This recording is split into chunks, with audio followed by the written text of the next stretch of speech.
Isang pagbati mula sa pamunuan ng Prensa National High School at mula sa inyong lingkod, binibining Eileen Myers Tagle.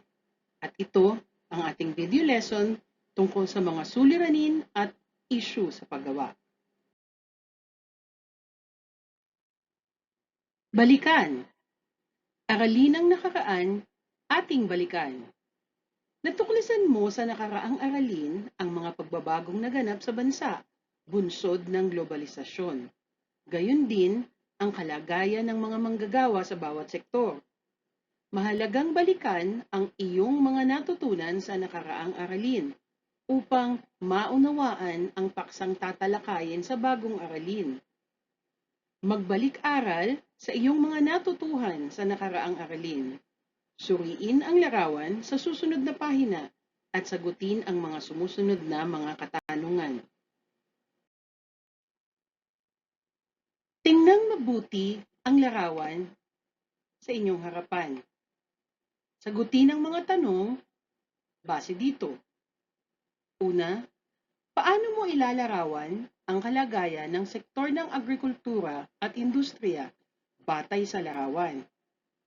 So, muli, ang tanong ay tungkol sa sektor ng agrikultura at sa sektor ng industriya. Base sa nasa larawan, ano ang lagay ng dalawang sektor na nabanggit?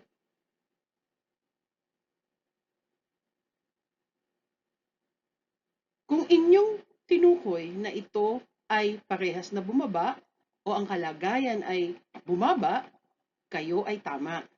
Makikita sa larawan ang arrow na nakaturo sa pababa. Ganon din sa industriya. Sumunod na tanong. Ano ang naging estado ng bahagdan ng mga manggagawa sa sektor ng serbisyo? Ano ang mga suliraning kaakibat sa pagyabong ng sektor na ito? Muli, tingnan mabuti ang larawan at hanapin ang sektor ng serbisyo.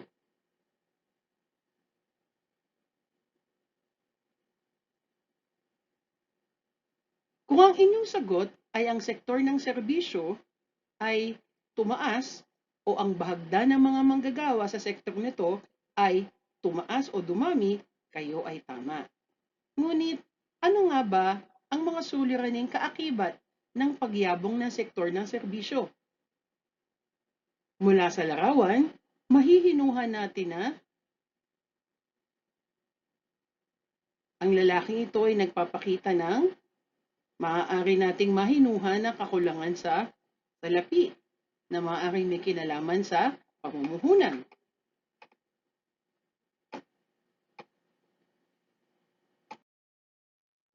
Malaki ang pagbabagong hatid ng globalisasyon sa iba't ibang aspekto.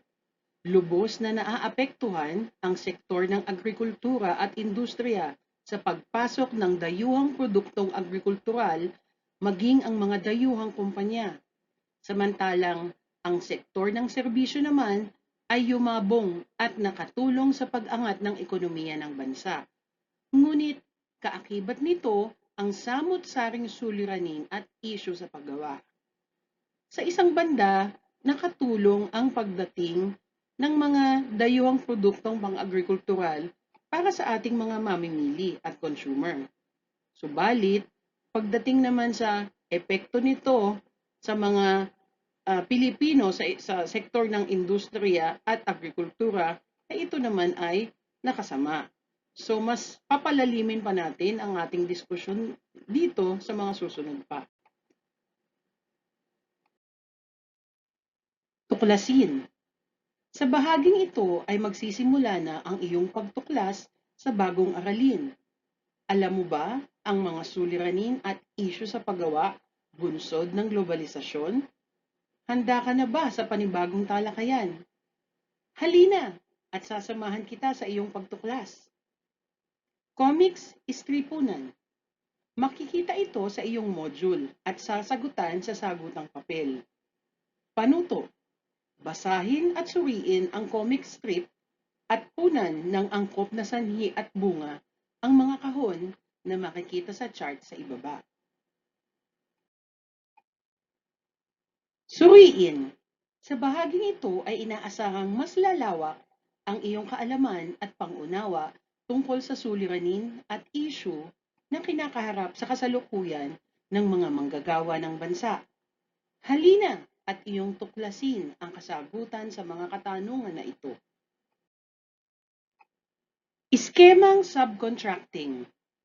Mas tumindi ang kompetisyon sa hanay ng dayuhan at lokal na kumpanya at korporasyon, bunsod ng globalisasyon.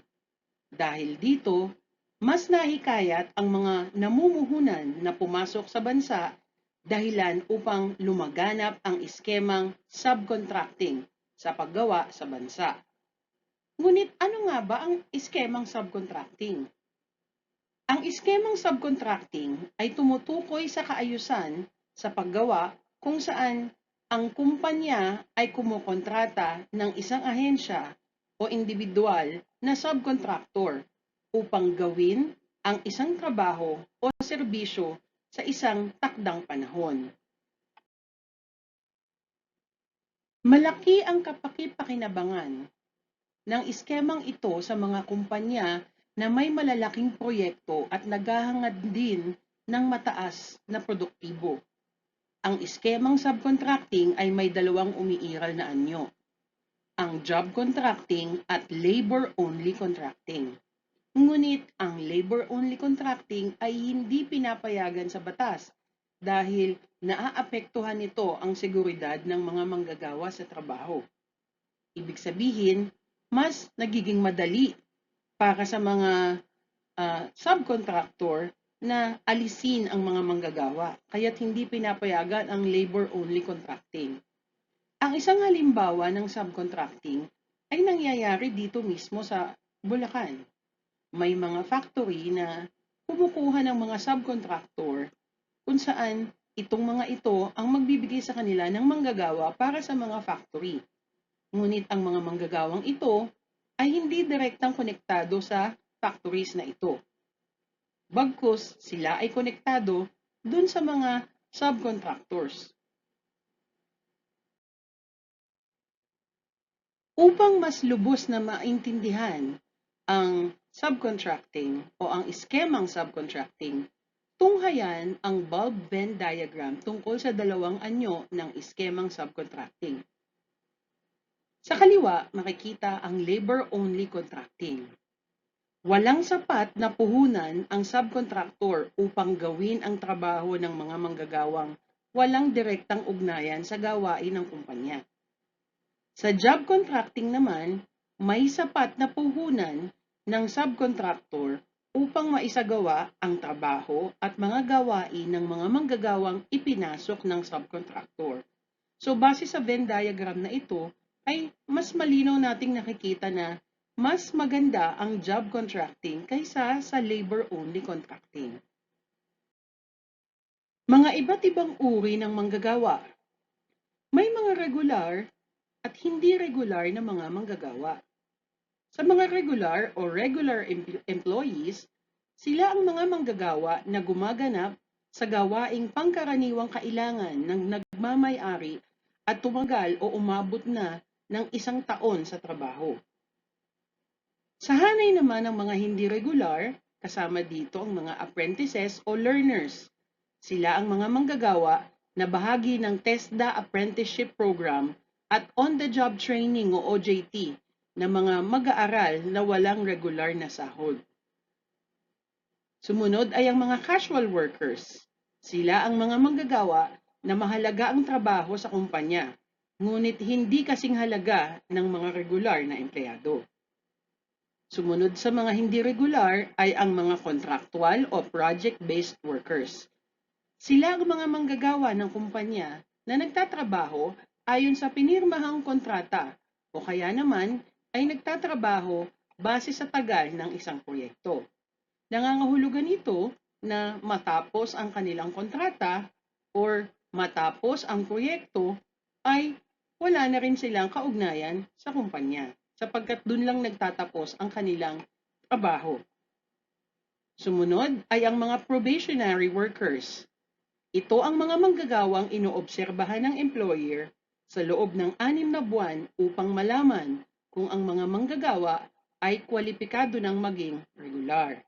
So, ibig sabihin, ang mga probationary workers ay yung mga bagong pasok lang na manggagawa sa isang kumpanya.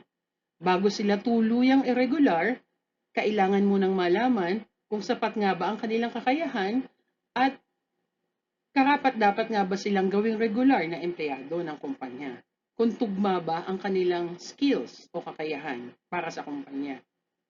Sumunod naman ay ang mga seasonal workers. Sila ang mga manggagawa na tinatanggap o kinukuha sa isang partikular na panahon.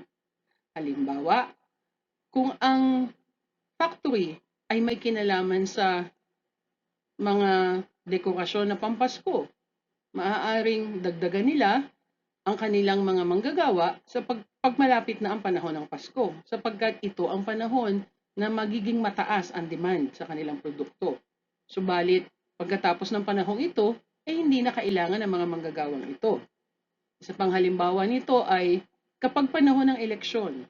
Sa panahon ng kampanya, mas maraming kailangang manggagawa dun sa mga printing shops, yung mga gumagawa ng mga tinatawag nating election paraphernalia, yung mga pinapamigay na leaflets, yung mga nagpiprint ng mga tarpaulin. So kasama sila sa mga seasonal workers.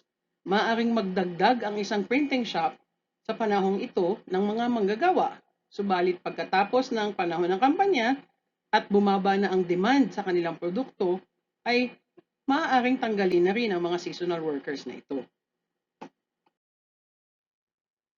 Matutunghayan sa mga talahan na yan sa ibaba ang kabuuan ng mga manggagawa na nasa kategoryang hindi regular o kontraktual. Talahan na yan isa, non-regular workers in establishments with 20 or more workers by Category Philippines mula 2012 and 2014. Makikita sa unang talahan na yan ang categories na binubuo ng total employment, total non-regular employment na binubuo ng mga apprentices, learners, casual workers, contractual project-based workers, probationary workers, at seasonal workers. Mapapansin sa talahanayang ito na patuloy ang paglago ng bilang ng uri ng mga manggagawa na hindi regular o nasa ilalim ng eskemang subcontracting. So makikita dito, lumalabas na 16.3% ang itinaas ng bilang ng mga manggagawang hindi regular mula 2012 na 1,148,565 lamang at noong 2014 ay naging 1,335,673. So lumago siya ng 16.3%. Mas dumami ibig sabihin ang mga hindi regular. Ayan o, ang total non-regular employment. Tinatayang ang probationary workers naman ay may pinakamalaking porsyento ng pagtaas sa ilalim ng non-regular employment. So, makikita dito, 58,445 sila. Muli non-regular employment ang tawag sa probationary workers. So, hindi sila contractual tulad ng iba, pero at the same time, hindi pa rin sila regular. Samantala, binubuo naman ng contractual project-based workers ang pinakamalaking bahagdan ng mga manggagawang hindi regular. So sila yung bumubuo ng pinakamarami sa mga hindi regular, ang 71,515 na mga contractual at project-based workers. Talahan na yan dalawa. Non-regular workers in establishments with 20 or more workers by Category Philippines, 2014 and 2016. Makikita rito ang iba't ibang categories tulad ng total employment, total non-regular employment, kabilang dito ang mga apprentices, learners, casual workers, contractual, project-based workers, probationary workers, at seasonal workers. Makikita sa talahan na yan dalawa na nabawasan ang kabuang bilang ng mga hindi regular mula sa taong 2014 at 2016. Makikita rito, noong 2014, na ang mga total non-regular employees ay nasa 1,335,673. Ngunit noong 2016, ito ay bumaba sa bilang na 1,190,697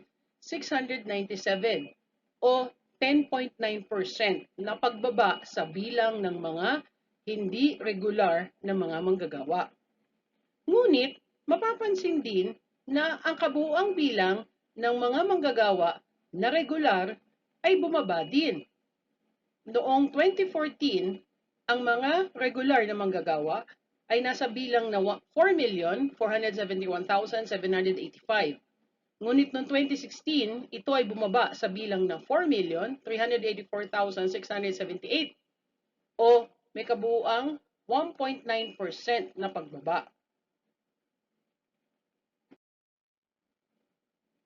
Unemployment at underemployment. Tinatayang 2 milyon ang kabuuang bilang ng mga manggagawa sa ilalim ng unemployment. 5.6 milyon naman ang kabuuang bilang ng mga manggagawang bahagi ng underemployment. Ngunit, ano nga ba ang pagkakaiba ng dalawa? Ang unemployment ay isang sitwasyon kung saan ang isang individual ay walang mapasukang trabaho sa kabila ng pagkakaroon ng kasanayan at kakayahan. Ibig sabihin, maaaring ikaw ay nagtapos ng kolehiyo at may sapat na training, ngunit wala kang mapasukang trabaho sa kabila nito.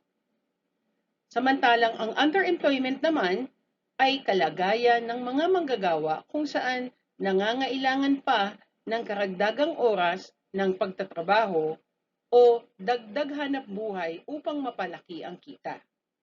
Ang halimbawa nito ay isa kang graduate sa kolehiyo, ngunit ang iyong trabaho ay mas mababa kumpara sa iyong kaalaman at kakayahan. Kung kaya't mababa lang din ang iyong nagiging kita. Tunghayan ang talahan na yan sa ibaba na nagpapakita ng kabuuang bilang ng mga manggagawa batay sa estado ng kanilang paggawa. Talahan na yan 3. Percent distribution of population 15 years old and over by employment status and by region, October 2019.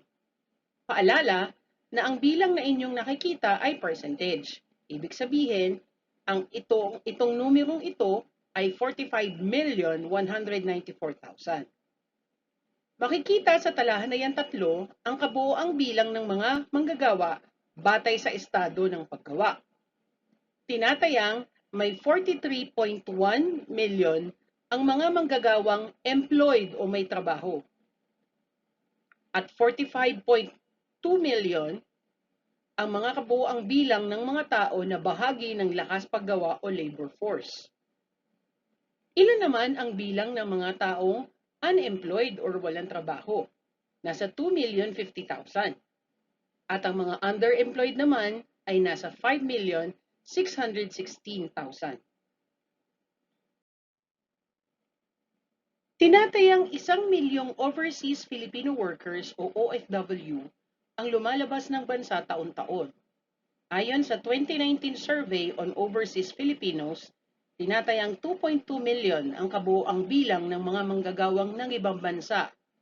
Simula dekada 70, naging patakaran na ng gobyerno ang pagluluwas ng paggawa dahil na rin sa kawalan ng oportunidad at marangal na trabaho. Mabilis na lumaki ang bilang ng mga Pilipinong nangingibang bansa para magtrabaho at maghanap ng mas magandang oportunidad.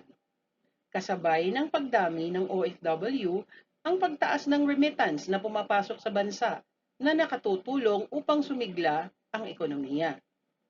Isa ito sa dahilan kung bakit nananatiling matatag ang bansa sa kabila ng matitinding krisis pampolitika at pang-ekonomiya.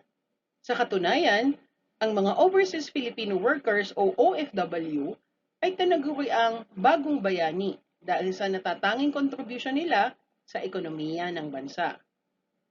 Yung mga pinapadala na remittances ng mga kamag-anak nyo galing sa ibang bansa na doon nagtatrabaho ay nagiging malaki ang tulong sa ating ekonomiya. Nadadagdagan nito ang dollar reserves ng ating bansa na siyang ginagamit naman ng bansa sa pag-angkat ng mga produkto mula sa ibang bansa. Ayon sa Philippine Labor Employment Plan or PLEP, nasa 687,000 lamang ang mga trabahong nalilikha sa loob ng bansa taon-taon. Hindi ito makasasapat sa dami ng mga manggagawang nangangailangan ng trabaho. Dahil dito, patuloy ang pagnanais ng gobyerno na mapataas ang bilang ng mga trabaho sa bansa. Ito ang dahilan kung bakit marami mang Pilipino ang ayaw iwan ng kanilang mga pamilya, wala silang magawa kundi mangibang bansa upang makahanap doon ng trabaho. Ang paglaki ng unemployment at underemployment sa bansa ay ang paglaki rin ng bilang ng mga job skills mismatch. Ang job skills mismatch ay isang kalagayan sa paggawa kung saan hindi tugma ang kwalifikasyon at kakayahan ng isang manggagawa sa pinapasukan nitong trabaho. Kadalasan, para sa isang tao na nangangailangan ng trabaho, hindi man tugma ang kanyang pinag-aralan, dun sa trabaho na available, wala na siyang magawa kundi tanggapin ito. Ang mahalaga ay may trabaho siya. Kaya may mga pagkakataon na nangyayari na pati yung mga tao na may mataas na pinag-aralan ay nagkakaroon ng trabaho na mababa lamang ang kita nito. Ito ay dahil sa wala ng ibang available ng trabaho. Ang kalagayan na ito ay nagaganap dahil hindi nakakasabay ang mga college graduate sa kasanayan at kakayahang itinatakda ng mga kumpanya bilang entry requirement. Ipinapahiwatig nito na hindi tumutugon sa pangangailangan ng mga pribadong kumpanya ang maraming kurso sa higher education institutions or HEIs at mga kolehiyo sa bansa.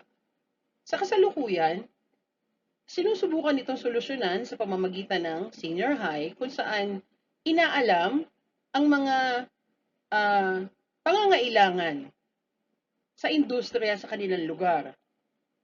Sa pamamagitan nito, mas magagabayan ang mga mag-aaral sa kung ano nga ba ang kurso na maaari nilang kunin sa kolehiyo na mas mataas ang demand. Tinatayang 24% ng mga unemployed sa bansa ay mga college at vocational graduates. Nahihirapan sila sa pagkuha ng trabaho dahil sa hindi tugma ang kanilang kakayahan at kasanayan mula sa tinapos na kurso sa kinakailangang kasanayan na tinakda ng mga kumpanya.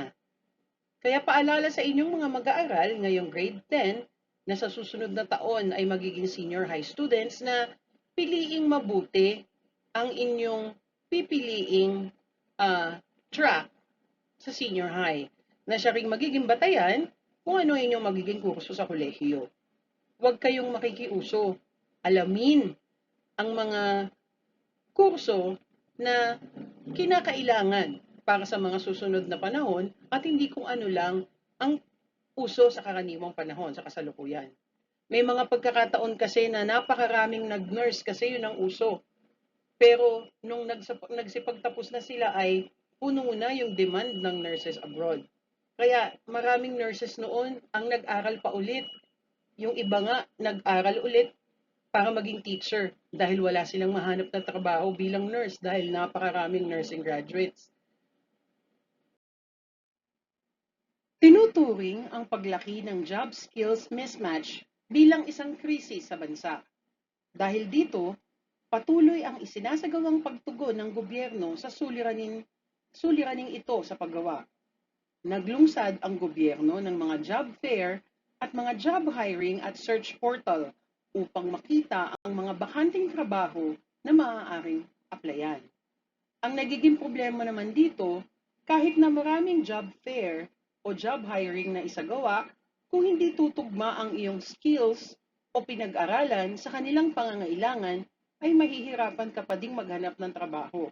Kaya't napakahalaga na malaman mo ano nga ba ang demand, ano nga ba yung pangangailangan ng industriya.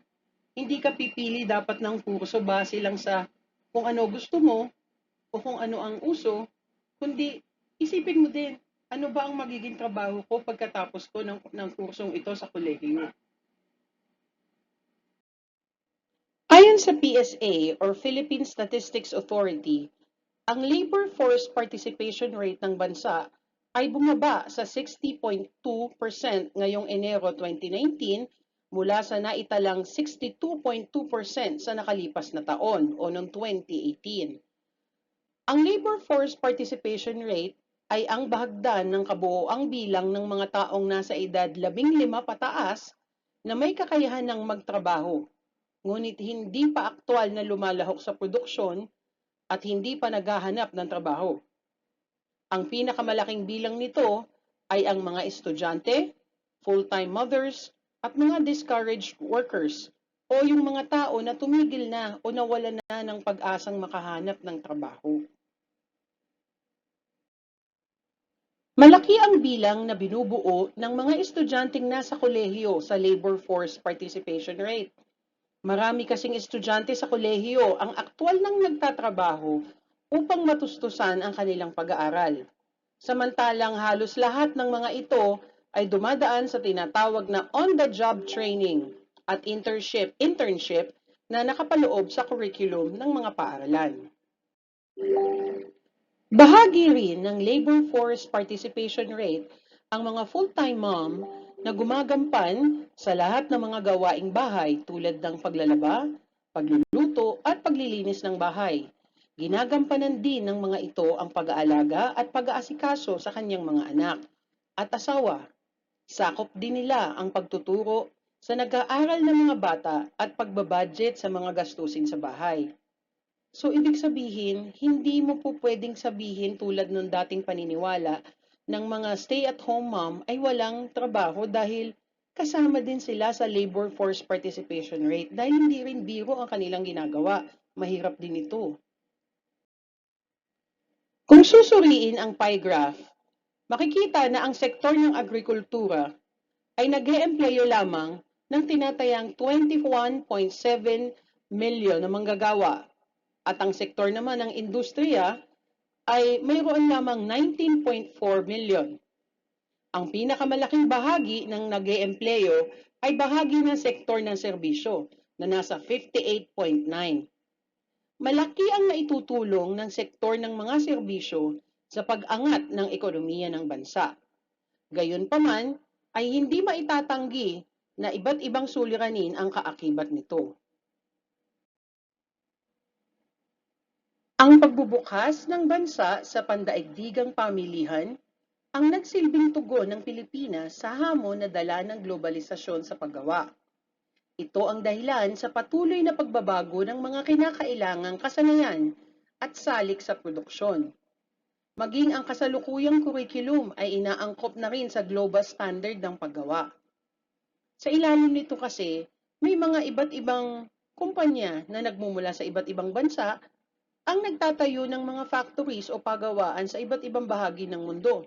Tulad na lang dito sa Pilipinas, kung saan may mga dayuhang korporasyon ang nagtayo ng mga factory at pagawaan. Kaya't marami ring skills na kinakailangang matutunan. Ang kalagayang ito ang dahilan ng patuloy na pagtaas ng antas ng kawalan ng trabaho at kakulangan sa hanap buhay. Ang mga namumuhunan o kapitalista ay malayang na ipapatupad ang iskemang kontraktualisasyon para ibaba ang gastos sa paggawa, gayon din ang alisin ang proteksyon at tuwirang responsibilidad sa mga manggagawa. Kung tatandaan nyo, sa pinag-aralan nyo ng nakaraang taon sa economics, may mga aspeto na matitipid ng mga namumuhunan kung ang kanilang mga trabahador ay mananatiling kontraktual. Pag regular kasi ang mga manggagawa ay marami na silang benepisyo na makukuha.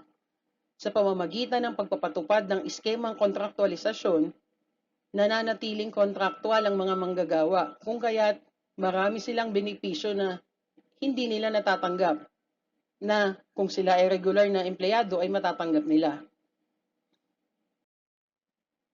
Mura at flexible labor. Isa sa matinding hamon sa mga manggagawa ang patuloy na paglala ng mura at flexible labor.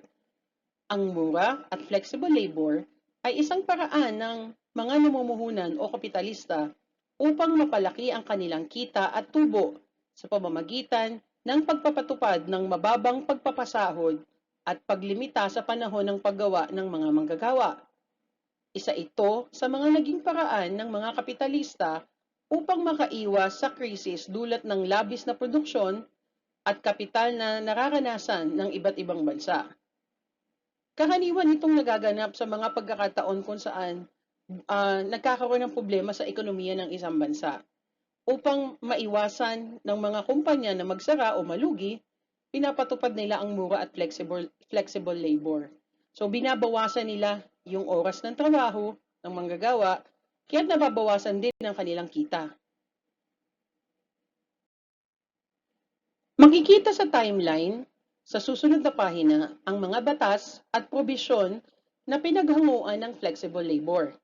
Naunang naisabatas ang Investment Incentive Act of 1967 at sinundan ito ng pagsasabatas ng mga Economic Processing Zone o EPZ, particular na ang Bataan Export Processing Zone o BEPZ.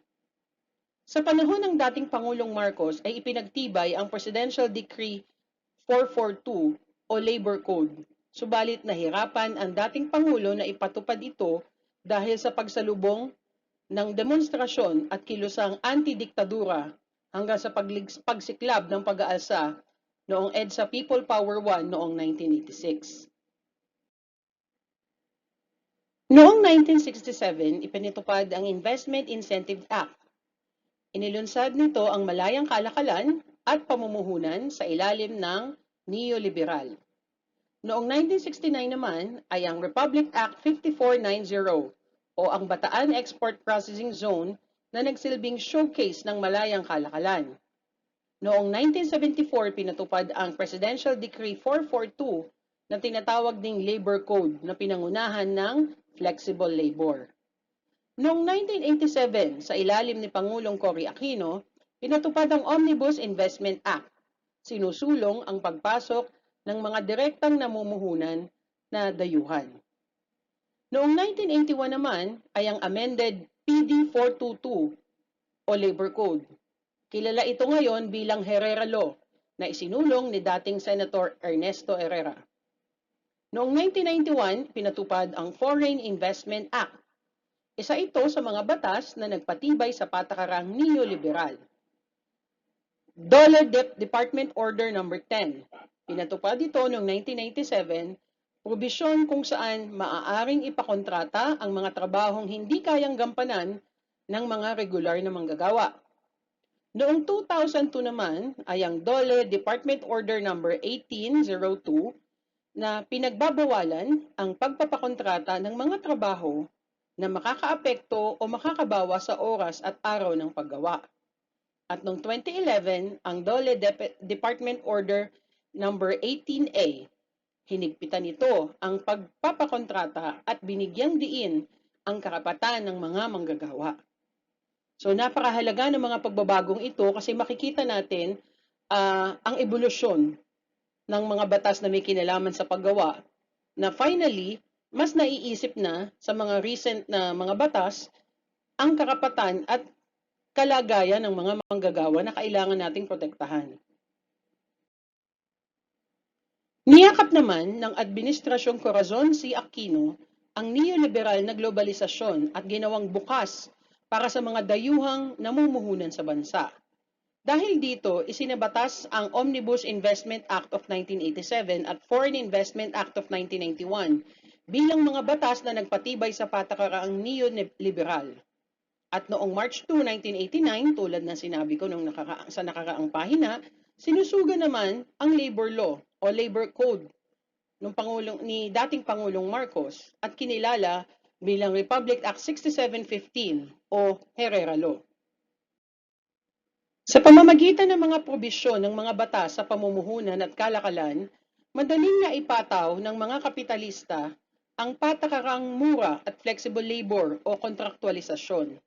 Ginamit ng mga kapitalista ang probisyon ng Labor Code hinggil sa casual, contractual, temporary, seasonal, on-the-job training at mga probisyon ng Article 106 to 109 hinggil sa pagpapakontrata ng mga trabahong hindi bahagi ng produksyon. Mga patakarang magpapalakas naman ng flexible labor ang sinunod ng gobyerno. Kumbaga ba, yung mga batas mismo na isinagawa upang mapaunlad ang labor, ito mismo yung nagkaroon ng tinatawag na loophole. Ibig sabihin, butas dun sa batas kung saan ito yung sinamantala at ginamit ng mga kapitalista upang mapagtibay ang pagkakaroon ng mga casual, contractual, temporary, seasonal at OJT na mga manggagawa.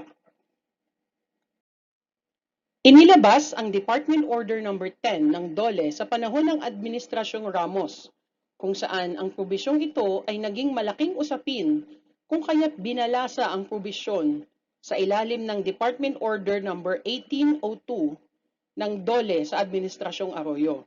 Samantala, ang Department Order No. 18A naman ng DOLE sa taong 2011 ang nagbigay diin sa mga patakaran laban sa pagpapakontrata. May mga pagkakataon o trabaho na hindi maiiwasan ang pagkakaroon ng kontraktual na manggagawa, lalo na't kung ang kanilang trabaho naman ay hindi pang matagalan, kundi pang sa isang proyekto lamang. Ngunit maraming kumpanya na ginagamit ito upang makatipid sila, tulad na sinabi ko nung kanina. Binabawasan nila ang gastos nila sa pamamagitan ng pagkakaroon ng kontraktualisasyon. Hindi nila nire-regular ang kanilang manggagawa upang sila ay makatipid sa mga benepisyo nito. Ano-ano naman ang epekto ng kontraktualisasyon sa mga manggagawa?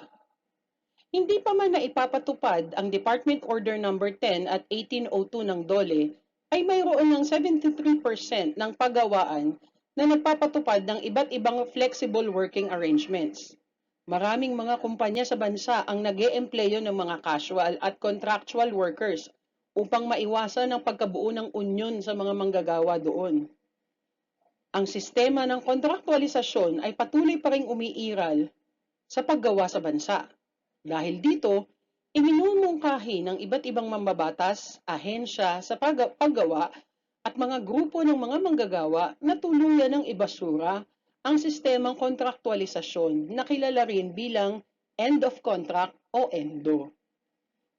Ginagawa kasi itong pananamantala ng maraming kumpanya upang makontrol din nila ang kanilang manggagawa. Karamihan kasing nangyayari na yung mga regular na manggagawa daw ang bumubuo ng unyon upang maprotektahan ang karapatan at ang kalagayan ng mga manggagawa. Kaya't mas nais ng mga pamunuan ng iba't ibang kumpanya na kontraktual lamang ang kanilang mga manggagawa at iilan lamang ang mga regular dito. Makikita sa larawan ang epekto ng sistemang kontraktualisasyon. Una, iniiwasan ang pagbabayad ng separation pay, SSS at PhilHealth. So walang benepisyo na makikita dito. Hindi rin binabayaran ng karampatang sahod at benepisyo ang mga manggagawa at hindi sila hinahayaang sumapi sa mga unyon.